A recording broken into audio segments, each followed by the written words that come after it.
Hello, ladies and gentlemen. It's me, your host, Very Last Nerve. I'm joined by none other than SK Evaps. SK Evaps, is there anything you want to say to the people? Yo, Welcome back. Thank you for doing another content piece for us as one of the few members of the community not in the tournament.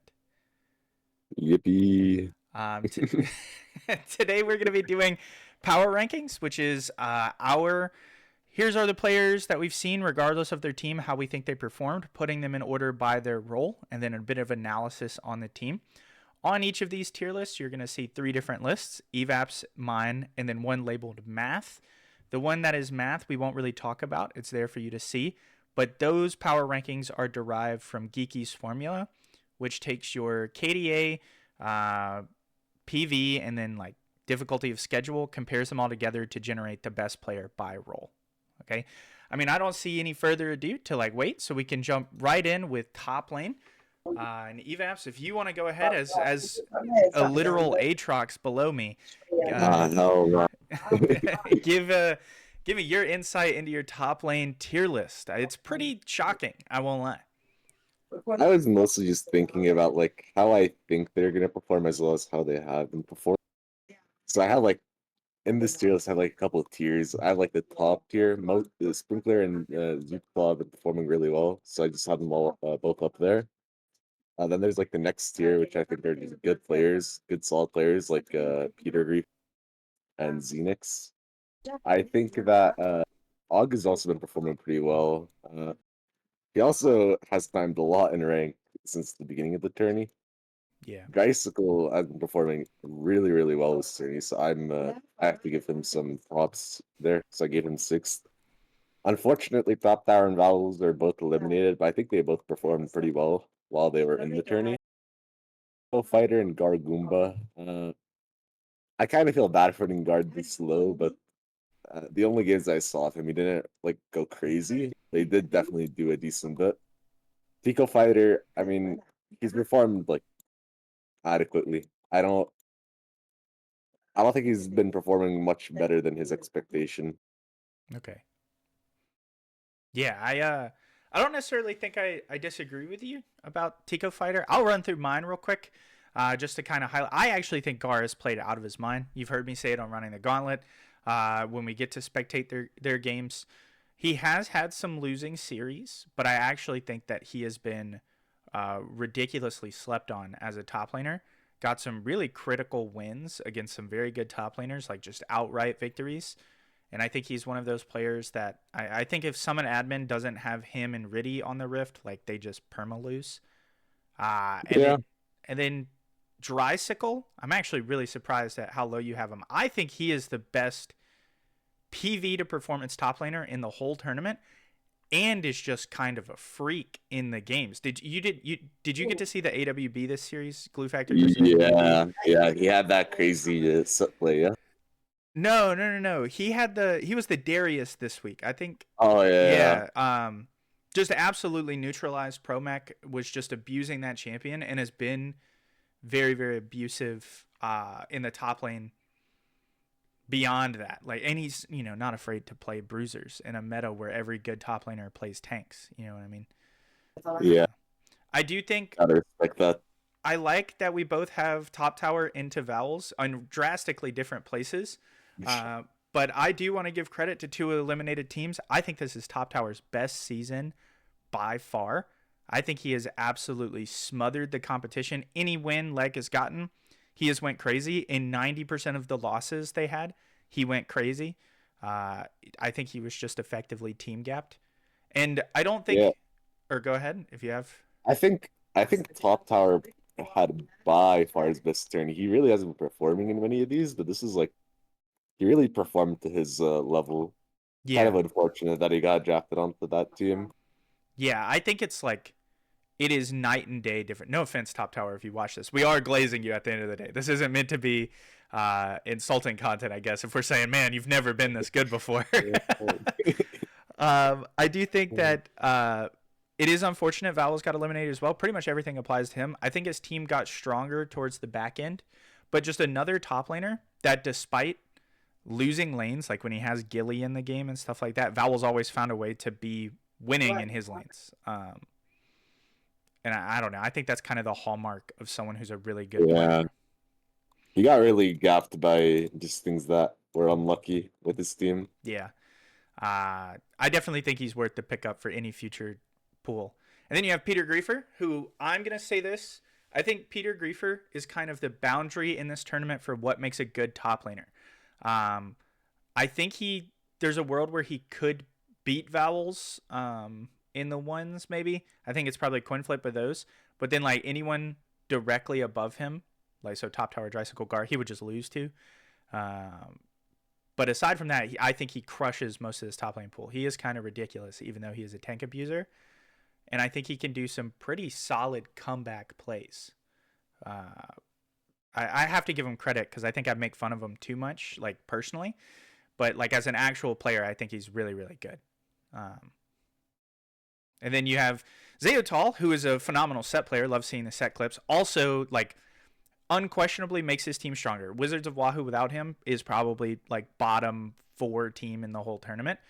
He has some really clutch wins. The set play where he backdoors is kind of crazy, which I want to give him credit for. I think he is what are they called? A life preserver for his team, and if he disappeared, they would just sink, just straight up. Yeah, he's Uh, been a very big reason why that team's been performing. yeah. And then in countering, like for the opposite side, Zeotal, like just winning, giving his team the ability to perform. CZ Swift, I've put him really, really high because he's had a crazy season, not really doing much, but in the best way possible. He has some games where he wins, and he does have some games where he turbo loses. But for the most part, like if you look at GT altogether, he has been a weak side warrior that has stonewalled like a lot of really, really good top lanes and enabled his team to get ahead around the map without letting like carry top laners get that far ahead or just neutralizing top lane threats. He might be uh, among the best weak side top laners in the tournament, and definitely the best weak side when you factor in his pick value in like platinum to emerald level, which I think is his really big strength. Yeah, I think he's really, really proficient at tanks, and he can have really good performances on carry champs, but we really haven't seen him do like he's just been playing weak side, so I respect the tank play. True. Uh, which I don't respect tank players, but you know when you look at Yeah, a top lane as a objective tier list, you have to, and that's where you get Promech. Promech has also had, I think, probably his best season so far. Um, I think he has had some crazy carry games when they let the Tom Kinch get there. I think he had a game where he went 14-1. Like he was a carry from a tank position in the top lane. I definitely think this is his best season in league in general and also in the tournament. I would like to continue to see Promech getting better. He's been around for so long. Not even a top lane player, as a mid player, and now he's at the point where he's contending with some of the best of the best. I would love to see him on a team that would give him a little more resources, because I do think that once Promech gets behind, he's kind of easier to abuse because his jungler kind of just leaves him out to dry, and then you get perma ganked, and like how can win? Top lane got ganked. Uh, yeah, but definitely, I would not be surprised if he plays next season. We see him even higher than this position. And then Tigo Fighter, got to play with him at Customs. Great guy, great personality, great for mental. Another one of the tank players. His Shin is crazy. He actually has pixel perfect Shin ultimates.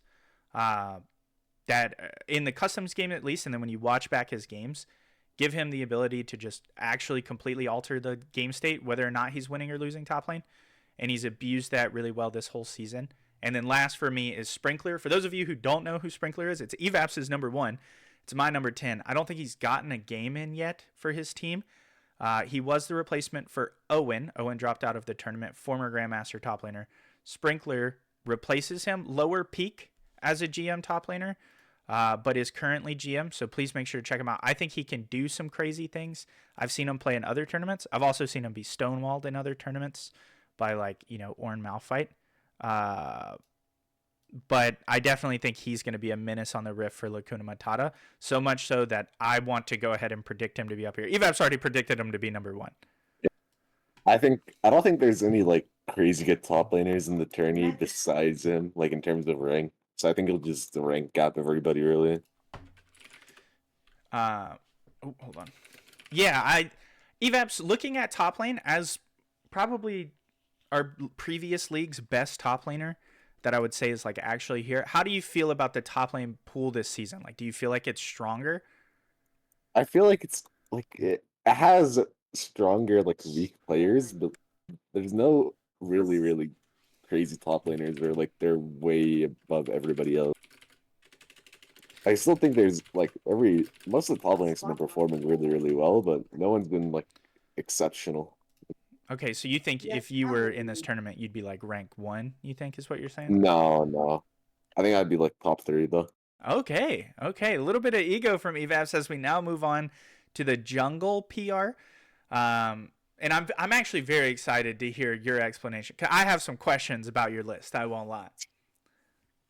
I start with the Riddy, Billy, TV. I think they're all top tier junglers, and then I think all of them can carry games, even if they're like not ahead in their specific matchup. Mostly Billy and TV.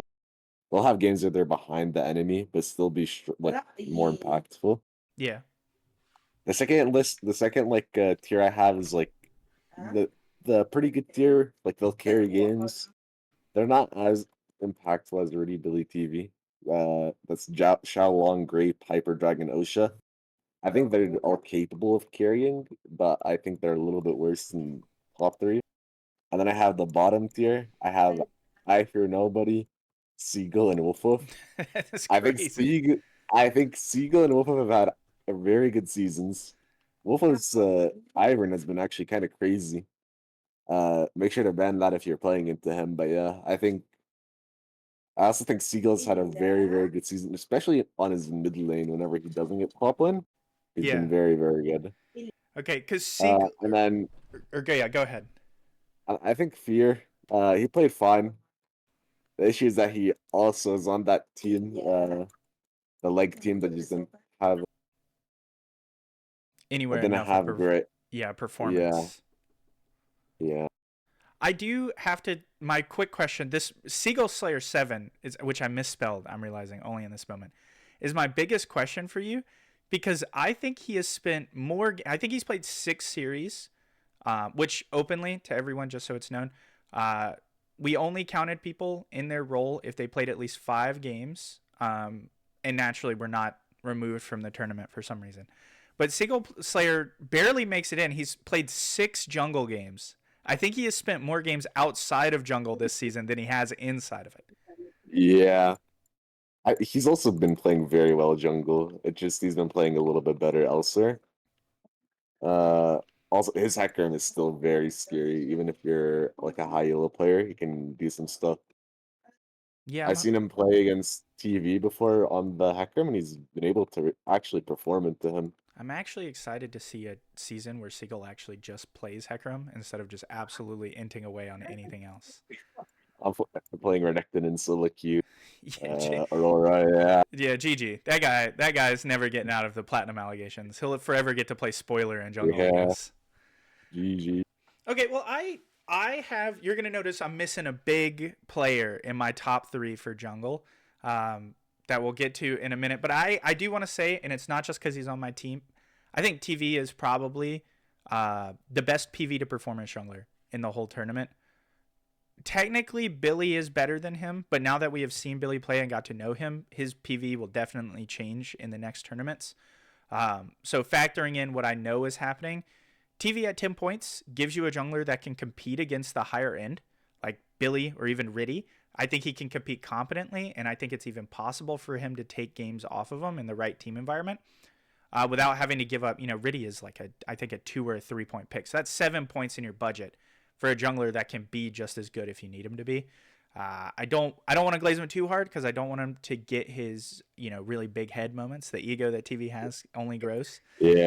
But I do You give him think any credit, and he gets big ego. yeah, GG. and then he does worse in my games. And if I'm his captain, I don't want him to suddenly just start ending me. Yeah. But I do think that TV this season, if you look at our team, is like one of 2 lifelines we have.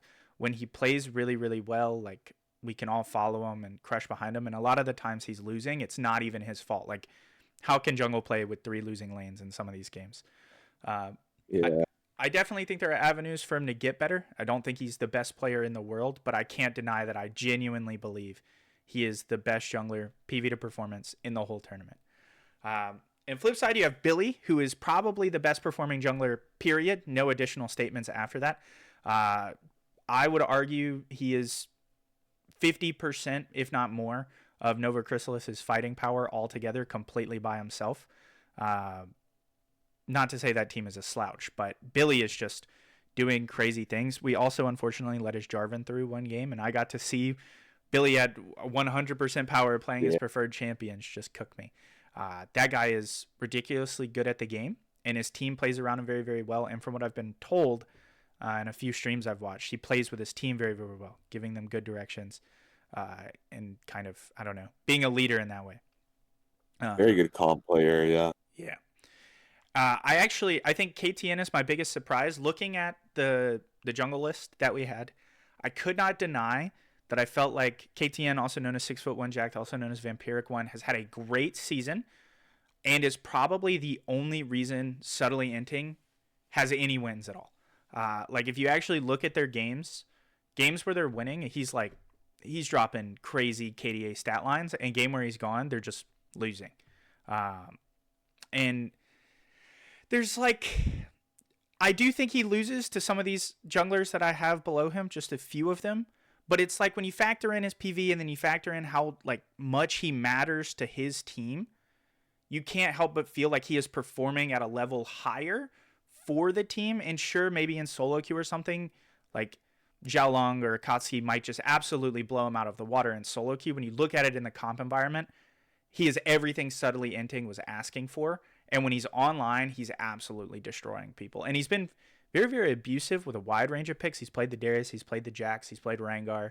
I think he's even played Master Yi. He's all over the place with these carry champions when he's in there. That I don't know. It felt like the math list not having him and then your list not having him. I was glad to have him there by myself, thinking about it independently, because I think he needed a shout out. And I will then say he has one big issue, and that is he dies a little too much. I mean, it can be a good thing though. He does get his team a lot of angles, yeah, well, but it does end up with some games where he just kind of runs it down. they say, Evaps, if someone came to you and said, every game of League of Legends, you'll die 100 times, but you'll win every game, would you still play the game? Of course. Exactly. I don't know. The deaths to me don't matter as long as he's winning games, and he's winning games. And then you have Xiaolong and Akatsuki. I actually think that they could, if I saw them head to head, they might bounce for me. Unfortunately, I don't think GT ever actually played PP. I think it was an FF on both sides, each of their series. I do think, looking at Xiaolong's stat lines, he's definitely playing a crazy season. Playing carry picks, getting a ton of kills, being a very strong asset for his team, even in losing games. While Akatsuki is kind of the opposite, where he's playing tank and setup junglers, still having crazy stat lines, but it's definitely more of an enabling pick. And so I think jungle for jungle, I think Xiaolong is actually better, despite Akatsuki still being able to accomplish the same things. That's also Grape, for people who might not know. But I look at a carry player, leading the team to victory, while another player being strong but doing setup picks and getting his team enabled. While that might be what Poro Pounders needs, I don't want to take that away from Grape. Xiaolong as a jungler, when you're looking at the power of each jungler, I have to say Xiaolong is better. And that's why he's my number 4. It looks like you got him at number 4, number 5 as well. So I feel like they're kind of locked in that position as the better ones. Yeah. I think they're both very solid players, but they're not as good as the top tier in my opinion. Yeah. I also think they both into the lower tier junglers, they both obliterate them. So I have to give them some respect for that. Yeah, I definitely agree with that. And kind of my list has my top 3. I'm considering them very, very good, great seasons, kind of elite tier. And then 4 and 5 are my breakpoints, where it's consistently on all of these lists. 4 and 5 are, if you can beat them, no one below them can beat them, and I don't think that they can beat anyone above them, just raw. With maybe the only exception being Vampiric One here on this list, but below them, when you get down to Lacuna and Hyper Dragon, who I think I've had solid series, definitely been good junglers. When they get the picks that they like, they absolutely demolish. But we've also seen them off their preferred pick not necessarily have the best, particularly more Lacuna over Hyper Dragon. But I do think, or I guess vice versa. Um, I think that those two players very, very strong in the jungle. They know how to be good. They know how to carry their team playing good picks. They also get absolutely smashed, used and abused by any jungler above them. Even in series like Hyper Dragon versus V8, I think in those games we're losing, and TV still finds ways to just be like light years ahead of him in CS and objective pressure, despite Hyper Dragon technically having the easier jungle. Now, I still think he's played great, does great things, and according to Happier Cat, is like one of the players that if WoW didn't have, the team would fall apart. And then I have my biggest difference between your list is Riddy all the way down at 8. Okay, I know if you look at Riddy's OP.GG, he's the best jungler in the tournament. I'm not just looking at their OP.GGs when I factor this in, and I think Riddy has lost some games, like, not necessarily his fault. You do have a losing team in a lot of these scenarios, and jungle kind of gets abused, but even then, like, you expect more out of your Grandmaster junglers. No offense, Riddy. I think you're a great guy. And I haven't got to see what everyone else knows about him. I've heard he's an absolute comp monster, can do some crazy things, and I don't think his team is bad on paper for him to not just be like absolutely stomping. Famously, he lost the Jin jungle this tournament, right? Like, and so while I do think Riddy might, like, I think if you're not factoring in the influence that player has to their team's chances of advancing, this list would be more accurate swapping KTN and Riddy. Just if you like looked at it, maybe of them just as junglers, not necessarily also attached to their team. But Riddy attached to his team is not the player that I think they drafted him to be or he was expecting to be. And that might just be because he didn't want to play jungle this tournament. But I want to see him enable his team with his skill because I think he has the ability to do so. And then I want to see him be the Riddy everyone knows, the number one on Evaps' tier list Riddy. You know what I mean? I don't think I've seen a game like that yet. I'm just putting him there. I don't think it's particularly just because he's been performing on every role. I think he's the main reason they're winning. The like communication thing things he tells them, the things he tells them to do out of game, I think is really helping them. That's fair. That's fair. Riddy, I expect more from you, though, because what I was told about you before you joined my server to play in my tournaments was that you were a generational, once-in-a-lifetime talent no one had ever even seen before, and that you were going to be the second coming of owner in GCS when you started playing here, so definitely want to see that. And then I agree. Woof Woof has actually had a crazy season. I think it's because he put away a lot of the carry champs like Briar or Warwick, where he effectively goes, he might get 16 kills, but then he has 35 deaths. So which is more valuable? Aloon has been making him lock the Ivern, and I think he's been crazy with it. He's played very, very well. For as much as I don't glaze him on running the gauntlet, I do want it to be said. I think this is Woof Woof's best tournament season we've ever seen him play. He's been absolutely crazy, and he has gotten a lot of just objective wins over good players. I knock him some points because when he does play the champions he wants, I think he still runs it down. You can look at the few Warwick games that he got in. And he's really his team's only liability if he just coin flips them. But I can't deny that he's been really, really good. And then last pick, number 10, crazy for me. Looked him all over. Evaluated every jungler before I picked. I'm actually going to put Damio, I call him Damien Naruto, Glue Factory's secondary jungler. Gold, by the way, like gold player.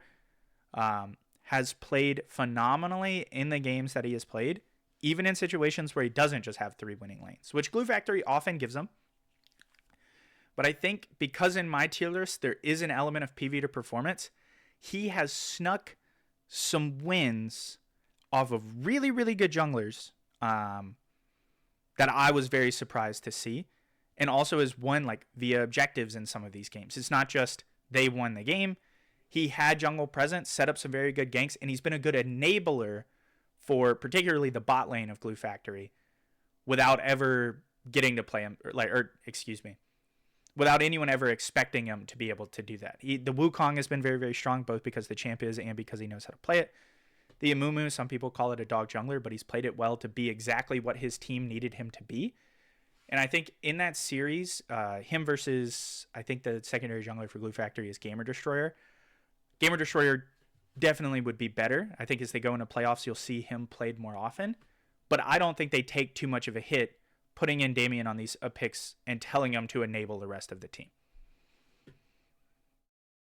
No contest on that. Evaps agrees. That's what I like to Yeah, hear. I think Damia is just he's probably the best low tier jungler besides Siegel. So yeah, Yeah, I give agree with him that. respect. I left Siegel off my tier list because I was like, I'm not going to put a 6 game jungler on the jungle PR. Fair enough. Um, Fair enough. and then right along onto the next roll, we go straight into mid, which I think we have a lot of agreement on. I don't think this is necessarily surprising. But Evaps, go ahead. All right, so I'm gonna start with Gumby. Gumby's probably been the one of the best performing players in the entire tourney. By far the best performing mid laner. Big reason that Knock Breathers have been performing. Probably the main reason they made playoffs. Second, I have Bior. You haven't seen him yet, like play, but I think he's gonna be the second best mid laner. He's very consistent. Will beat basically everybody below him, but not lose to anybody above him. Third, I have Naki. Naki and Pure are both very good players. I think they can be changed, but Naki is like a very solid like Kiana main. He probably won't play Kiana, but yeah, very solid. Eureka. I think if '07 had the team they had earlier, I think they'd make playoffs. Yeah, They got kind of screwed over by some changes and stuff. Eureka's been performing exceptionally. Fifth, I have Yo8. He's been performing also very good. Second mid laner of Mouth Breathers. Mouth Breathers really just has a super team with these mid laners now that I think true. about it. Actually, true. Very, very well played. I then have a Happier Cat. I think she's been performing pretty well. Very good Morgana Nico. Very solid with the team. Next is Kessler. Kessler, I think he's been performing very well. One thing I will say is that his PV should not be this low, so I Okay. decided not to put him higher. Next, Yeah, I have that's fair. Hamea. You got Hamea. Hamea's I don't want to glaze him. I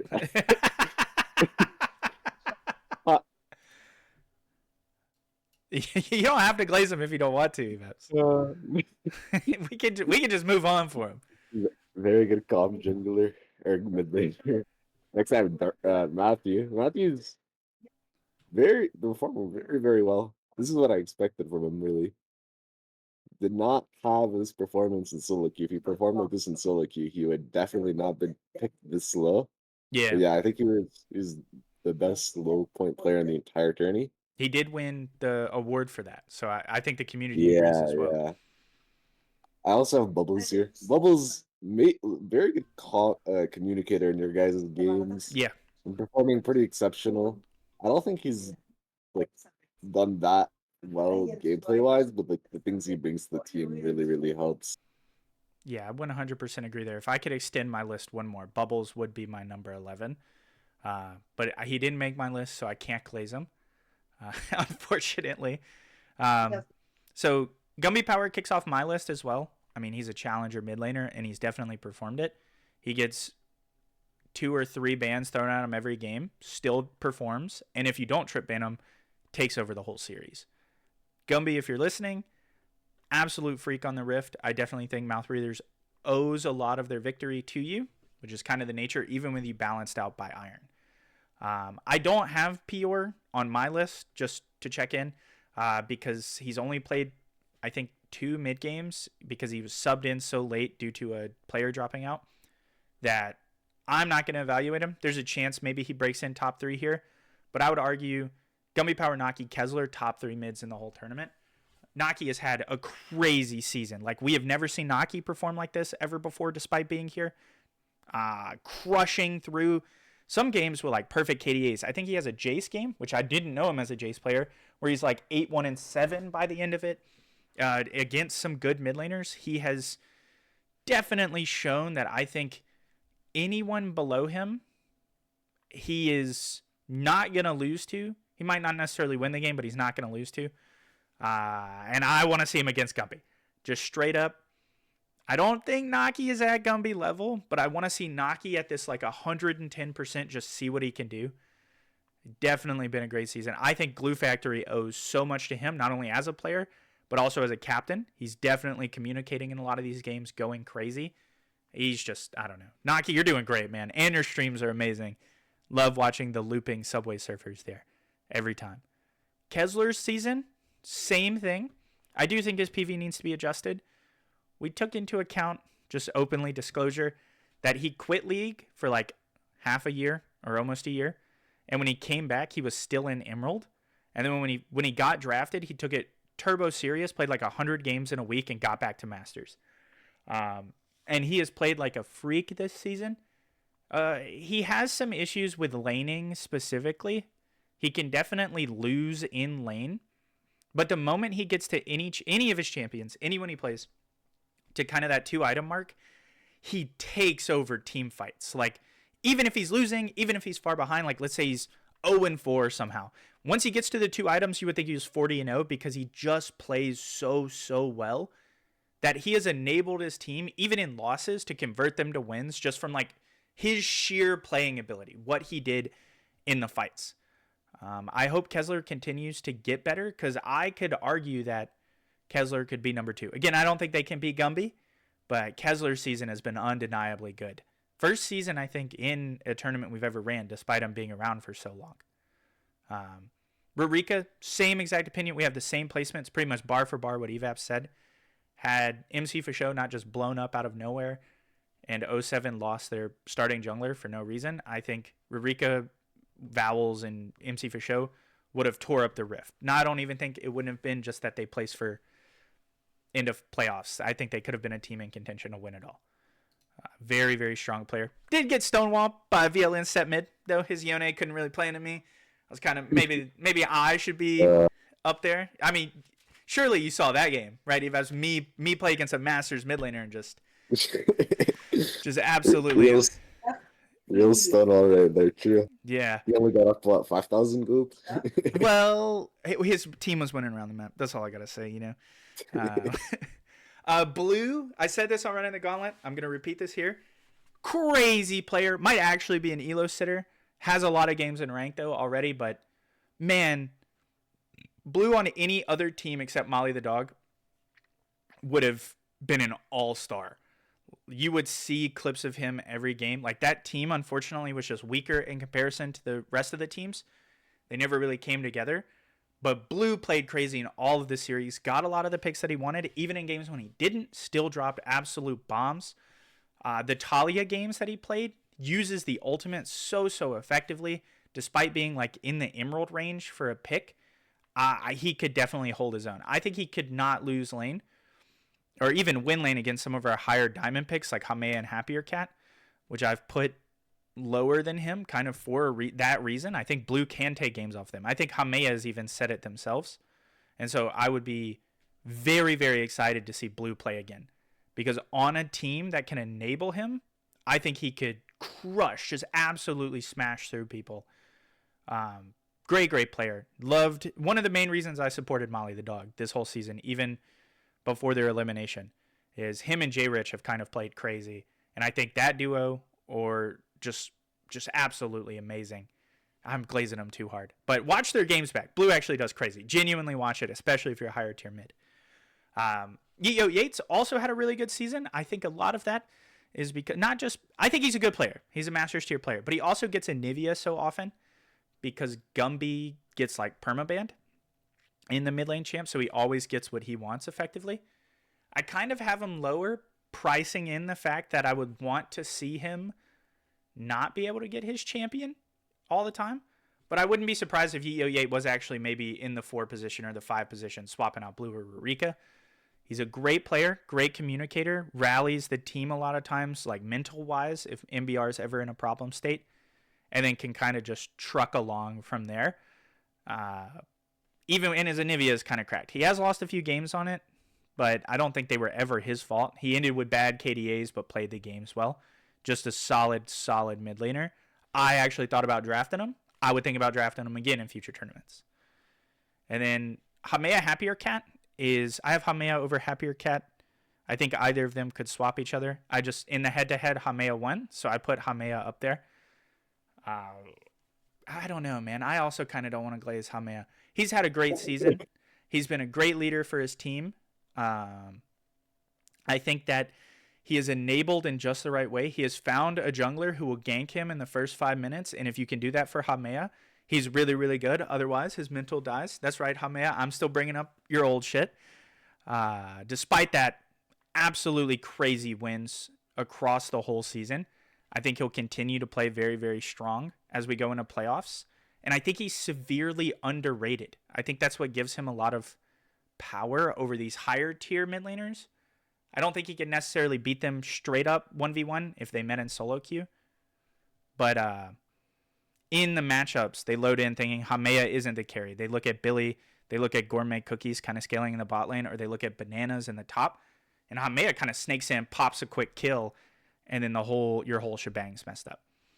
And Happier Cat's almost kind of the same. I think when people see Happier Cat as this Morgana OTP or Morgana Nico 2 trick, they write her off, and she's getting the pick she wants to play very, very often. And then also like the Syndra as her third pick, and is doing phenomenal. Now, I have seen her solo queue before her tournament games, get tilted, and then just run down GCS, like just openly. I think she put up a 1-8 Syndra game after solo queuing. But when she doesn't do that, she wins against great mid laners. Pyrosis, like Masters tier mid laner, his way versus Happier Cat's Morgana drops an 8-0 on him, just literally a perfect game against them. I can't rob Happier Cat of that, even though she is preying on the downfall of 8 Cylinder. And then Tubby, very big surprise player for me. I'm actually excited to see them continue to grow. Tubby, Riddy, Gar, kind of the core aspect of Summit admins. And Tubby has really won some great games. The male champion, I believe, has been added into their repertoire and has been popping off. The Syndras went crazy. And I hope to continue to see these AP control mages that he plays continue to scale. I think he's a win condition that Summon admins needs to look into, maybe a little bit more, as opposed to Gar or the bot side of the map. Because when Tubby gets ahead, Tubby is a monster. Maybe it's because people don't know him that much, but I hope that continues. You can look by the math; he's up to 7 great KDAs throughout the whole tournament, and over a great course of games.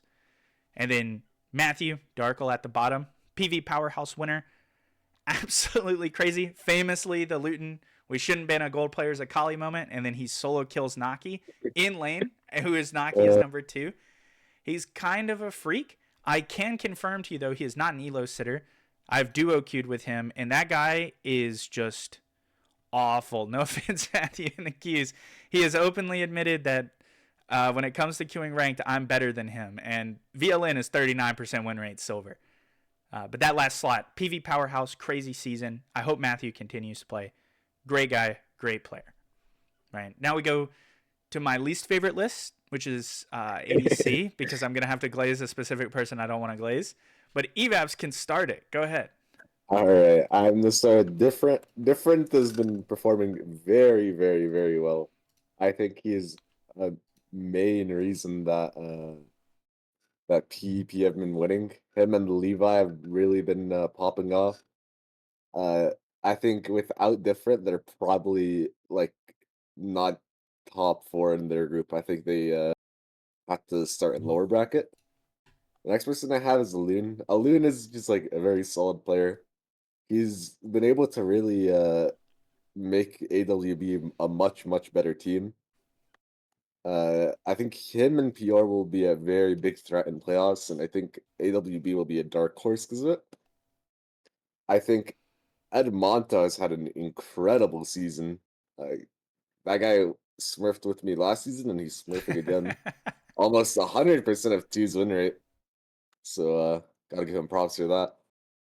I think Kingspan also very, very, very good. That Twitch game where he dropped 30 kills is interesting, I will say. Multiple Twitch games where he drops 30 kills, by the way. Yeah. If you don't ban his Twitch, you might just get cooked. True. STL, him and Dumpling are very like incredible duo, though. I think them together can beat basically every single bot lane besides the different Levi team. I agree. It might look weird having STL at 5th, but I think 2 to 5th to the fifth, to the sixth time, all been performing very, very well. I think TJ Boom, very, very good player. I think if once again, if '07 started off with this roster, I think they easily make playoffs. Really unfortunate for them. Luton, Oh God's no. gift to ADC. No, don't no, do Great, not bring that to GCS. He is not God's gift to ADC. He is not. greatest player to ever touch League of Legends. Biomatrix. I mean, he's just like very solid player. Will basically beat anybody below him. Give a lot more use to the comp. Funny button. That guy's in my opinion, the only other very, very good low point player. Yeah. And then Matthew have been incredible. If they were both on a team together, I think they would start. Uh, n- Last I have Majin, my goat. That's all I gotta say for Majin. That's okay. Okay. I'll Majin Hollow is a goat in the community, even though he's not on my list. I do want to give him a shout out. So I agree with you on different. He's had a crazy season. He drops him and Levi. Like it's not one over the other. You see a lot of times in bot lane, maybe a support can carry an ADC. It's harder for an ADC to carry support, but even separate, they're monsters. He's kind of even been playing around with people because he's been using this season in ranked and then also GCS to like learn Kalista or pick up other champions. We haven't seen him just go full throttle, and despite that, he still drops multi kills, drops like insane games. He's not a Vayne OTP, but I still recommend banning his Vayne. And we see like he had a smolder game early in the season. I think it was against Leg. I'm not gonna bring up their loss to Leg, but in that game, but in the series, like was up 6-0 against the opponent bot lane as Smolder, like no 225. Just an absolutely crazy player. Same with STL. I agree with you. STL Dumpling might be the only bot lane that can potentially play for a win against Different and Levi. I think STL has had a crazy season. That said, a lot of that is because people let him get the Jinx. Even off the Jinx, he's played well in the few games that it's happened. STL has also been the main driving force behind GT. When they don't know what to do, they ask STL. STL delivers, they follow up on the plan, they win. And so it isn't just, can we cut on the chainsaw that is Jinx and then the champion plays it out and he has a good pilot with STL. But also, STL knows what he wants to do. He knows how he wants his team to win. And when that's communicated, they topple through the map. And so it's not just the ADC playing well. He's also got a good brain that he's abusing. And then 3 for Edmonto. I'm glad you're there too. I was hoping to get some Edmonto glaze. His bot lane, Edmonto and Boria, which we'll talk about support next, actually surprisingly good. As you said, I think it's 90+% of wins that 2 has, Edmonto has been in, barring the FFs. He's dropped a 20-2 Varus game. He's dropped like a 16-5 Kog'Maw game. When he's consistently been, despite being like an Emerald to Diamond player, trip banned every game that they've played, still found success on picks off of his 3, which I won't leak so that way no one can trip ban him if they don't do their research. Like he gets his 20-2 Varus game after being trip banned. And despite all of that being the only reason that his team wins, like he's dropped crazy kill games. I think he has the highest single damage in a game, or I might be mistaken, but I think that's true. And he's, I don't know, just rallied his team. He is by far the best performing ADC PV to performance in the whole tournament objectively. And that's also why he was number 2 on the MVP vote altogether. 2 as a team fails to function if he's not on it. And so, Edmonto, if you're listening, I hope you recognize that we recognize it as well. Alune, when I made my ADC tier list, I was in call with some people, and they were calling me horrific things for having Alune at number 4. I think Alune's a great player. I think he's had great games and great seasons. I cannot remove the fact that he is unfortunately jailed maybe a little bit on Atomic Whisker Brigade, and so he hasn't been performing at the level that I expected of him. When you look at that PV, I think the 3 players above him, and maybe even Ping Spam, just one below him, are arguably better PV to performance than Alune is. And maybe it means he needs to be on a different team, and that would be a whole different scope. Maybe we put him up there with number one or number two, but that's not where he is. That said, he is still one of two reasons that AWB win games. When Reborn was on it, Reborn could carry. If Reborn wasn't in the game, it was up to Alune to carry. They always set up for that. And even if he isn't getting resources, he'll get crazy kills. AWB versus Glue Factory this past week, he's up 4-0 in lane against Luton, and I think it was Sigil of Alethea at that time. Crushed him. Just straight up ADC for ADC. Wasn't even close. And some people think Luton is God's gift to ADC, so make that make sense.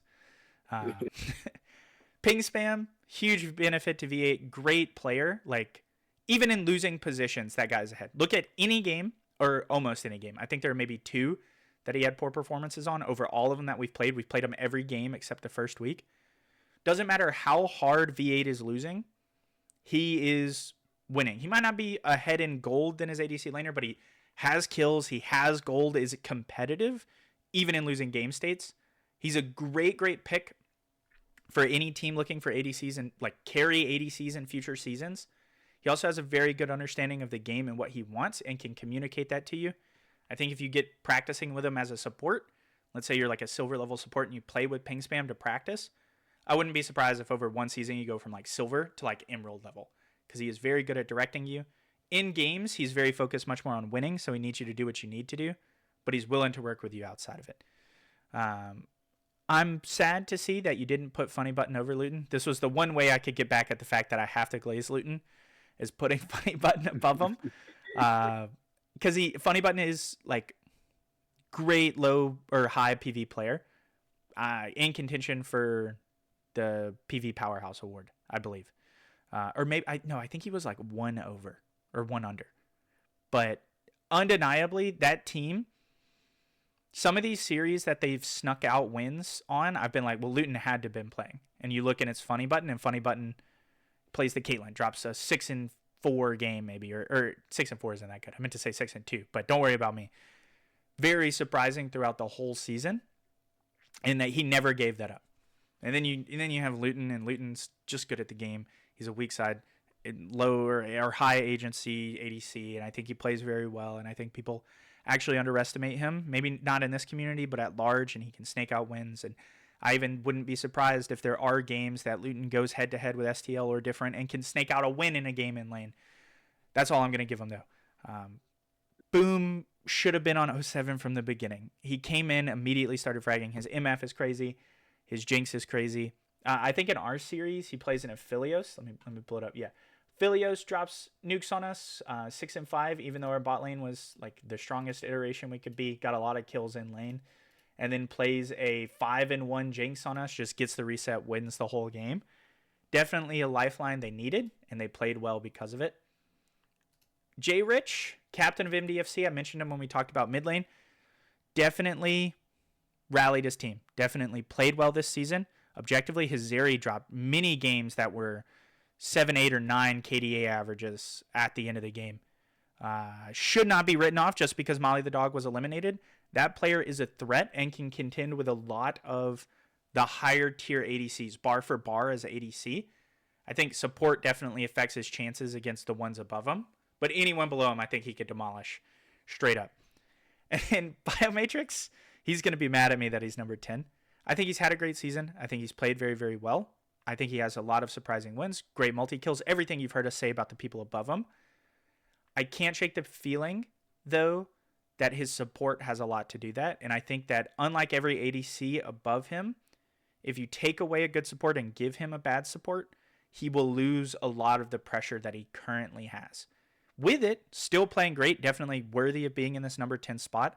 I can't reliably put him higher. I don't know. Do you feel the same, even though you have him at 8? I think he's he's able to do a lot of stuff, but I don't think he would be as good without a good support. Yeah. All right. Well, I mean, and with supports, we can actually talk about bot lane duos. Everyone take a second to remember your ADC tier lists and then see how that reflects with their support positioning. Evaps, if you wanna just take it away. All right. So I started off putting Pandemonium on top. I think he's been a very vital reason as to why Glue Factory has been winning. Him and the Luton or him and Funnybot have been performing very, very well. Even him on Jungle Timo has been very, very impressive. And then put Dumpling in second. Dumpling is just like if you are a lower elo player playing into him plus SDL, you might as well just be cooked. That duo will just murder you. Uh, what I expected from Dumpling, honestly. Yeah. I then put Levi in third. Levi has also had a pretty good season. Uh, I think he, I think he's a little bit overrated. I still think he's a very, very good player, but I'm surprised you put him in first. I'll, I then, I don't I know, then man. put He's pretty good. He's pretty good. he, he is. I'm not denying that he's great. I just don't think he's as good as people make him out to be. Okay. I then put Gourmet Cookies in fourth. I think he's one of the best PV to performance players. I don't know why we had him so low in PV, but Hameya got away with the murder there. Uh, I then put Death in fifth. Death is like coin flip. If you get Death while he's playing like a human being, you will win every game. Okay. If you get Death playing like a pig, which he does in like 90% of his games, you will lose every single one. Okay. Yeah. I mean, that's just, it is true. Like, we're laughing because it is right. I then put Pony in sixth. Pony, I think, just had a rough season, but still performed pretty well. The FF was probably the worst team she could have possibly gotten on. It might be the worst team in tournament history. Yeah, I remember when I said that first week, and Bronson tried to fight me on it. Yeah. Yeah. I also remember that. I then put Geeky in seventh. Geeky, very good support, especially with the ADCs he's playing with. Pinkspam's been performing pretty well, but what are your guys' other ADC? Whatever Pinkspam isn't there. It is geeky. It's It just is Geeky. geeky. Well, yeah, that guy's been performing very well. The scrims and games that I've watched him play, he's been very, very good for his level. I put Sigil in eighth. Sigil and Luton, Sigil and Funny Button, they've both been very, very good. Uh, he's just solid support. I Yeah. then put Chewy in ninth. Chewy's my goat. Best player of all time. I think his Braum, his Senna, very, very good. Yeah. He's definitely been a huge enabler for all the ADCs on Lacuna Matata. Did I miss Yeah. him? I definitely did miss him. I also missed Borea, so we missed one of the supports. It's I okay. put David Edge in 10th. I think David Edge is also he's pretty good. Not performing as good as he did last season, but he's still very, very solid. Yeah, he's had a lot of real life stuff influence his game. Uh, I think if he wasn't, like, he's been moving and whatnot, and so he hasn't been able to practice and play as much as he wanted to. That's what kept him out of my top 10 personally. Is I think if he was here really locked in, he would be way, way higher and way, way better. Yeah, maybe. So I want to start by saying how you feel about Levi is actually how I feel about Pandemonium. So that's why I have like the swap here. Pandemonium, great player. I think is a solo queue support. I don't think his challenger skill, which he objectively has, translates as well into comp. He does do shot calling and call outs and like organizing play, but that's just to the level that you would expect a high-low support to be able to. I don't think he necessarily meshes with his ADCs and brings out 110% of them, which is kind of my criteria for a good support. And the three above them do. I think Levi plus different. Levi makes that player play better, whether it is through aggressive picks, forcing lane advantages with Levi, get him multi-kills to start the game, get him a gold advantage, or playing enabler picks that let him set up the rest of the map as well for them to then scale, which he has done all season.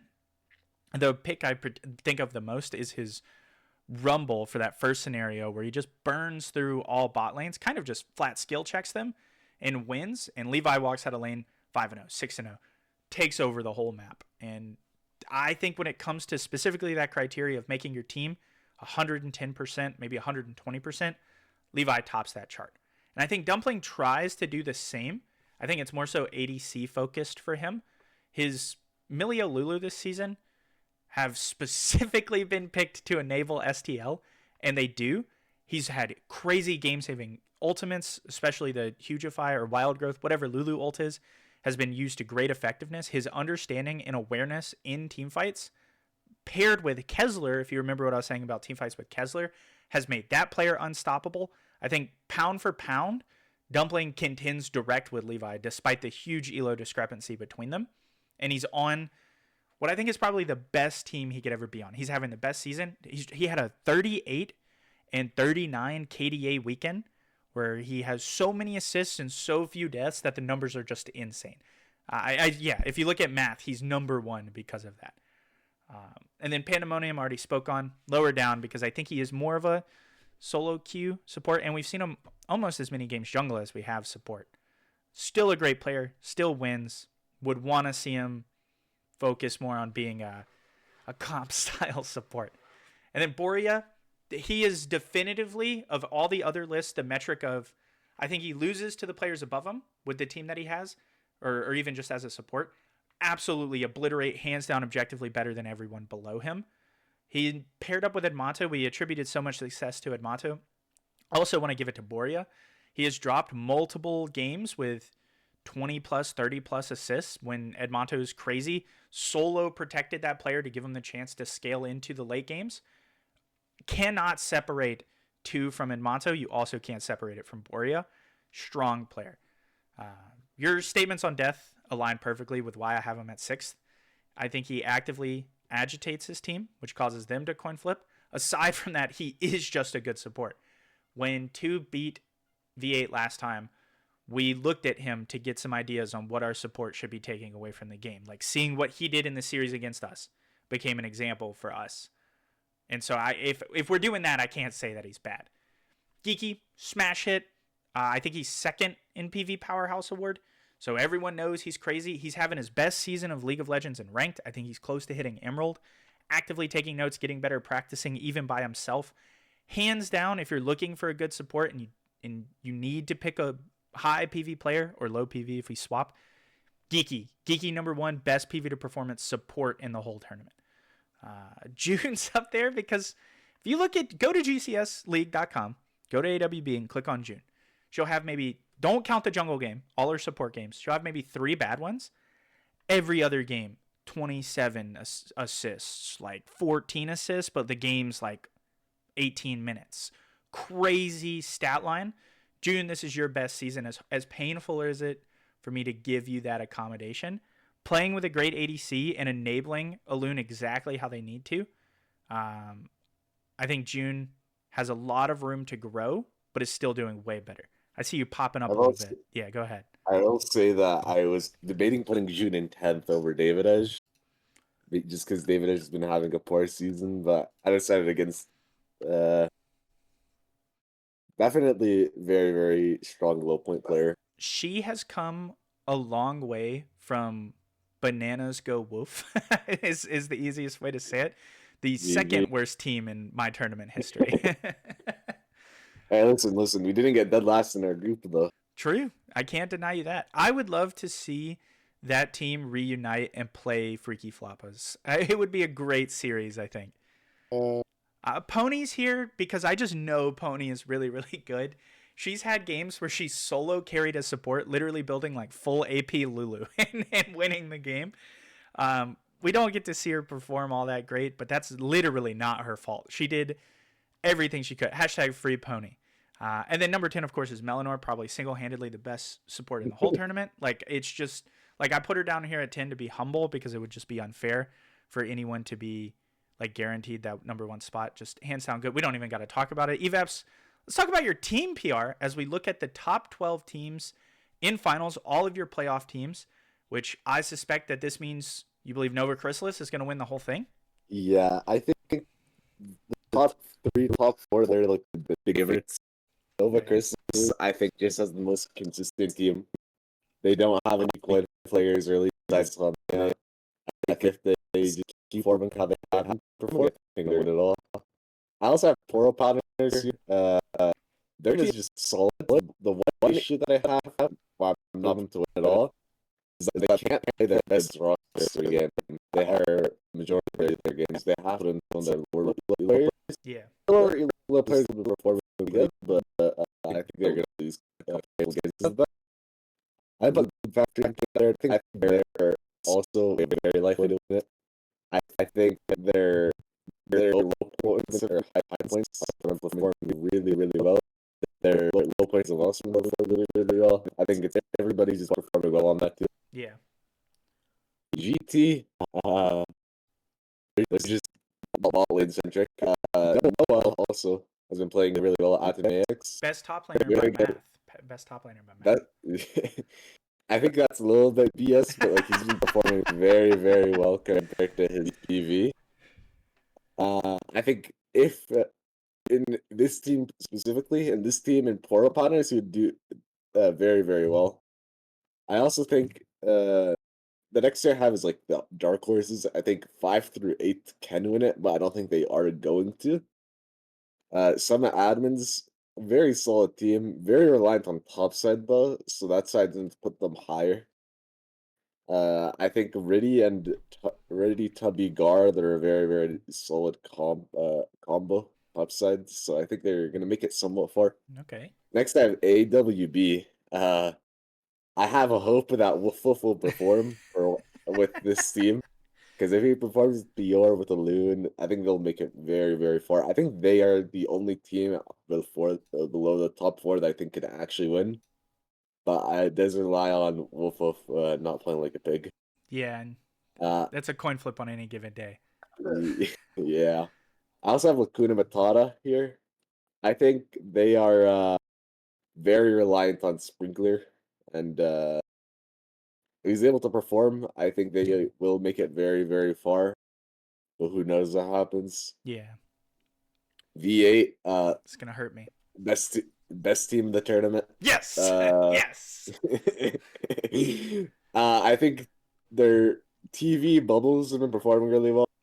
Pink Spam, if he performs like how he has been, I think they will make it to at least the second or third round of the playoffs. Maybe even make it all the way. Who knows? The next tier are the people that I think are going to get eliminated pretty quickly. WoW, I don't think they're very good. I think they're solid, but they're not going to be able to really beat any of the teams above them. They might be able to beat like one or two teams, like make it to like round 2, round 3, but I don't think they'll make it far. Yeah. Mouth Breathers, very reliant on Gumby. If Gumby can have the performances he occasionally has, or he legitimately 1v5s the game, I think they can make it far, but I don't think he'll be able to do that with the 2 Iron players on his team. I expect them to get eliminated first round. The World Order, I think, are pretty solid, but I don't think they're better than any of the teams above them. I think they're very reliant on Edmonton and Boria having exceptional games, which I think will it'll continue, but I don't think they'll be able to beat the teams above them. Suddenly Inting, this is the team that I personally think is by far the worst of the teams that made it to playoffs. I expect them to go out pretty quick. Okay. Their team just, I don't know.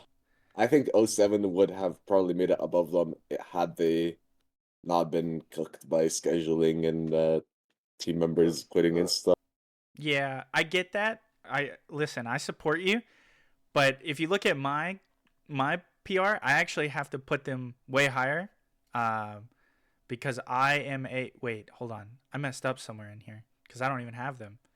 Does I have Summit admins duplicated? That's type. This 11 is meant to be subtly inting. Okay, we'll talk about that. I have to put them above the world orders because I'm a pool 1 warrior. Okay, I believe all pool 1 teams are better, and so this is actually just reverse engineering my bracket that I produce for running the gauntlet. I have GT winning it all. If I had to bet money, I'm putting it on GT.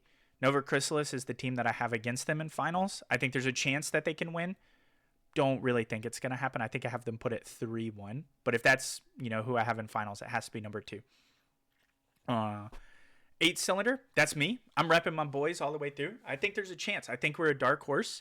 I think on any given day we play either phenomenally, like potential to win it all, or just int. And if we can lock in week to week to week, then I wouldn't be surprised if we do end up winning it all. TV, if you're listening, it's up to you and Ping Spam. Lock in. PP, great team. Port Pounders, very, very phenomenal. I think we're going to knock them out of the tournament. I do think Levi, different, our strongest bot lane. I think Agu can beat Peter Griefer, especially with how he's been playing this season. Jungle for jungle, I think TV Moggs Akatsuki, like it's not even close, really. And Giraffe Rider, I don't know that much about because he joined in kind of later towards the end of the tournament. But I think Bubbles can stonewall anyone if he needs to. So even if the player's a carry player, we shut him down. Our bot lane will play to get Ping Spam ahead, shut out Levi Indifferent. Boom, cut him out. I've seen it be done. I've studied this team. Port Pounders, I got your number. Summon Admins is everything that I talked about earlier. They have 3 losing lanes, so how can Riddy play the game? If Riddy can find a way to link up with Gara and with Tubby, have a strong top side of the map, I think they can smash through, beat a lot of these really good teams. I just need to see it. I need to see Riddy be God's gift to jungle, as they call him. Glue Factory has Luton, so they're number 6. But also I think that they're actually pretty exploitable when it comes to research. I've been starting to look at some teams where I can. I think Glue Factory has some big weak points if you watch back their games. That said, they're just overwhelmingly strong. I can't see Glue Factory losing to any team lower than them. They might even be able to beat Summon Admins. I don't think they clear the teams above them after that, though. And then I factored in that Woof Woof will likely be coin flipping games. And so I put Atomic Whisker Brigade at 7. I do actually agree with you, though, that if Woof Woof locks in with a Lunan PR, Promech plays as well as he's been playing, and that June support stays as well as it is, I could see them jumping all the way up to 4th place. I have them at 7th, though, because I know Woof Woof, and I know how consistent his inconsistency is. And I don't know. I feel like they'll knock out a crazy team. No one would expect it. Maybe they're the ones to put out Poro Pounders and then just get like 0-3 the next game. It's not even close. Wizards of Wahoo are up here because, again, pull 1 warrior. But I also don't think that they're necessarily that strong. I do think that they're capable of beating every team below them. I think that Mouth Breathers relies on Gumby being very, very strong, but if they're going to play Gumby, they have to play 1 Iron. So Wizards of Wahoo can beat them there. That's also why they're lower. Kind of Wizards of Wahoo became my metric as you look back. Lacuna Matata, Sprinkler might be able to 1v9. Like, I can't rule that out.